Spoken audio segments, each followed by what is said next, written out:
Bismillahirrahmanirrahim. Assalamualaikum warahmatullahi wabarakatuh. Sebelumnya perkenalkan, nama saya Iman Fadilah, saya dari kelas PMI 2B. Baiklah, saya di sini akan memaparkan tiga esai yang telah saya buat, yaitu yang pertama dengan judul Bumi Bulat Bukan Datar. Eh, dari dulu sampai dengan sekarang masih banyak orang-orang di luar sana yang memperdebatkan masalah bentuk bumi itu seperti apa. Apakah bentuk bumi itu bulat ataukah bentuk bumi itu datar. Perdebatan ini tidak hanya dilakukan oleh orang-orang awam seperti kita, melainkan para tokoh-tokoh besar juga ikut dalam perdebatan ini. Salah satunya yaitu Pitagoras. Nah, Pitagoras ini adalah seorang ahli matematika pada zaman Yunani. Ia terkenal dengan dalil Pitagoras. Selama hidupnya ia mengembara hingga ke Asia dan Mesir.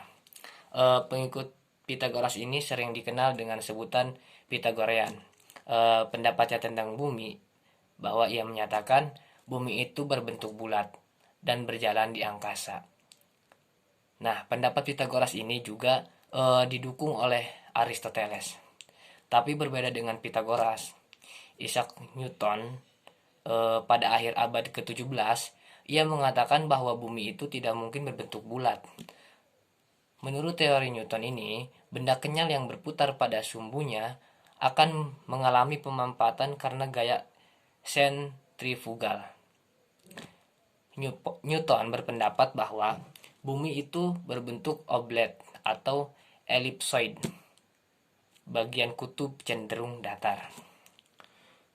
Dari kedua pendapat ahli ini tentang bumi itu bulat atau datar, saya lebih setuju dengan pernyataan yang dipaparkan oleh Pitagoras yang menyatakan bahwa bentuk bumi itu bulat. Karena bisa kita amati banyak sekali fenomena-fenomena alam yang terjadi di bumi ini yang mempertegas bahwa bumi itu berbentuk bulat, bukan datar ya. Salah satu fenomena yang mempertegas bumi itu bulat yaitu terjadinya siang dan malam. Jika bumi berbentuk datar atau tidak bulat dan bumi itu tidak berputar serta beredar mengorbiti matahari, maka tidak akan ada terjadinya pergantian siang dan malam. Dalam Al-Quran juga, tepatnya pada surat Az-Zumar ayat kelima, yang artinya dia menciptakan langit dan bumi dengan tujuan yang benar. Dia juga menutupkan malam atas siang dan menutup siang atas malam, dan menundukkan matahari dan bulan. Masing-masing berjalan menurut waktu yang ditentukan. Ingatlah, dialah yang maha perkasa lagi maha pengampun. Nah, dari dalil ini kita sudah tahu atau bisa membuktikan dan mempertegas bahwa bentuk bumi itu bulat bukan datar. Kemudian esai yang kedua itu yaitu dengan judul Manusia Makhluk Sempurna. Manusia itu merupakan makhluk hidup yang memiliki dua unsur, yaitu jiwa dan raga. Dan keduanya ini tidak bisa dipisahkan. Jika hanya ada jiwa dan tidak ada tubuh, itu hanya disebut sebagai roh saja. Sedangkan jika hanya ada tubuh dan tidak ada jiwa, itu hanya disebut mayat. Kesatuan antara jiwa dan raga itu merupakan wujud keutuhan seorang manusia yang sejati. Salah satu filsuf, yaitu Aristoteles, mengemukakan pendapat bahwa manusia itu adalah hewan yang berpikir dan berakal yang sehat, yang mengeluarkan pendapatnya, yang berbicara berdasarkan akal pikirannya. Lalu, kenapa sih manusia itu disebut sebagai hewan yang berpikir? Karena dalam sejarah dikatakan bahwa manusia itu berasal dari Homo erectus, yang seiring berjalannya waktu mengalami evolusi hingga menjadi wujud seperti manusia. Dari sini, tidak bisa kita pungkiri bahwa manusia merupakan makhluk hidup yang sempurna yang diciptakan oleh Tuhan ke muka bumi ini. Walaupun manusia itu sendiri diciptakan dari bahan dasar yang sangat sederhana, yaitu hanya dari tanah, yang kemudian ditiupkan roh Tapi Tuhan itu tidak hanya menciptakan begitu saja. Sesuai dengan apa yang dikatakan oleh Aristoteles, manusia diciptakan dengan sangat sempurna. Eh, Sampai manusia ini berbeda dengan makhluk hidup yang lainnya seperti hewan dan tumbuhan.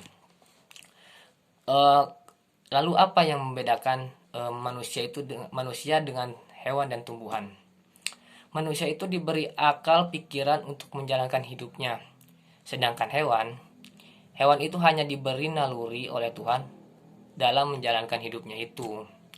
Pada dasarnya, manusia diciptakan oleh Tuhan dengan sempurna mungkin, tidak lain hanya untuk menjadi khalifah di muka bumi ini. Dengan akal pikiran inilah manusia menjadi khalifah sesama manusia yang ada di bumi. Kemudian manusia juga bisa memanfaatkan sumber daya alam yang ada di bumi, baik itu sumber daya alam maupun sumber daya manusia.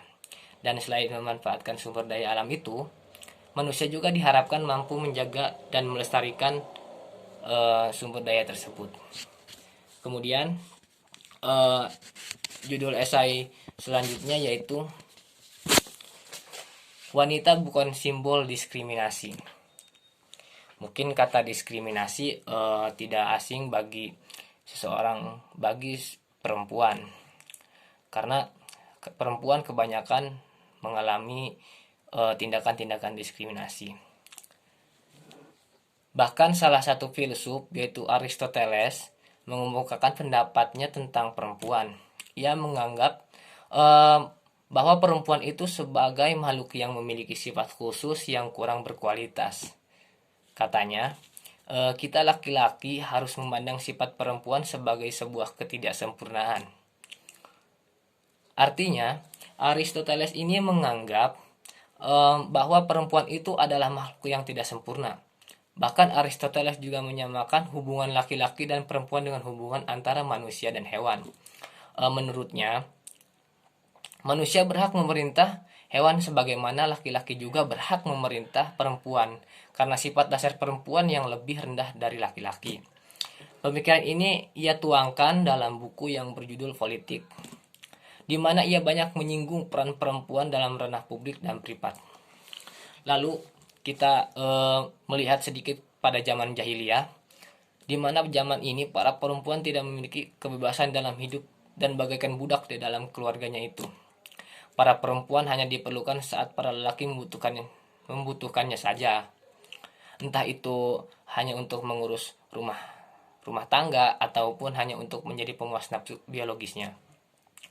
Sayyidina Umar pernah berkata bahwa sebelum adanya Islam dan sebelum dia masuk Islam, jika terlahir seorang anak perempuan di salah satu keluarga, itu bagaikan aib bagi keluarganya. Jadi, jika ingin menutupi aibnya itu, si keluarga itu akan membunuh si anak perempuan tersebut. Dan apabila tidak dibunuh, maka anak perempuan tersebut akan menjadi pembantu dan pemuas lelaki saja. Lalu zaman sekarang masih sama. Masih banyak para perempuan yang tertindas akan haknya dalam menjalankan hidup. Mereka masih mengalami diskriminasi baik dari segi sosial, politik, pendidikan, dan masih banyak lagi. Di Indonesia sendiri masih banyak kasus diskriminasi yang terjadi, di mana masyarakat masih memandang perempuan itu memiliki peran yang sangat terbatas. Misalnya, perempuan hanya bisa mengurus rumah tangga saja dan tidak berhak menerima pendidikan setinggi-tingginya. Nah, lalu seharusnya sikap diskriminasi ini dihilangkan dari tengah-tengah masyarakat. Karena sikap ini sangat bertentangan dengan apa yang agama Islam ajarkan. Dan ajaran lain pun pasti sama mengajarkan bahwa kesetaraan gender itu sangat-sangat berlaku.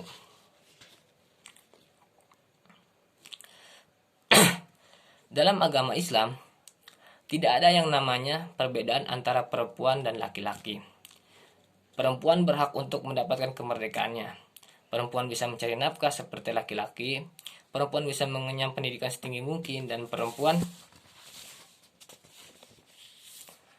juga bisa melakukan apa yang bisa dilakukan para laki-laki.